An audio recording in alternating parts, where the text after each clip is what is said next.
മുസ്ലിങ്ങളുടെ പുണ്യകേന്ദ്രം ഇസ്രായേൽ ജൂതന്മാർക്ക് തുറന്നു നൽകുന്നതിലൂടെ മതസംഘർഷത്തിനാണ് നെതന്യാഹു ശ്രമിക്കുന്നതെന്ന് ഫലസ്തീൻ പ്രസിഡന്റ് മഹ്മൂദ് അബ്ബാസ് കഴിഞ്ഞ ദിവസം പറഞ്ഞിരുന്നു. ഫലസ്തീൻ നേതാവായ യാസിർ അറഫാത്തിന്റെ 10ാമത് ചരമവാർഷികത്തോടനുബന്ധിച്ച് സംഘടിപ്പിച്ച പരിപാടിക്കിടെയായിരുന്നു അബ്ബാസിന്റെ പരാമർശം.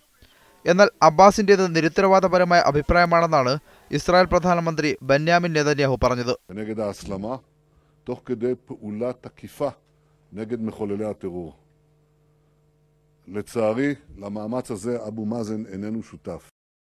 ജെറുസലേമിൽ നടക്കുന്ന സംഘർഷത്തെക്കുറിച്ച് ഇസ്രായേൽ സൈന്യവുമായി ചർച്ച നടത്തിയതിനു ശേഷമാണ് നെതന്യാഹു ഇക്കാര്യം വ്യക്തമാക്കിയത്.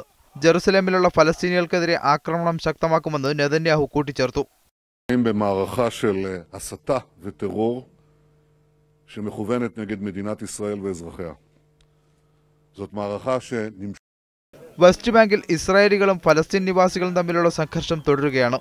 ലോക മുസ്ലിങ്ങളുടെ പുണ്യകേന്ദ്രമായ മസ്ജിദ് അൽ-അഖ്സയുടെ ഉടമസ്ഥതയെ ചൊല്ലിയാണ് പുതിയ സംഘർഷം ജെറുസലേമിൽ ഉടലെടുത്തത്. News desk media 1.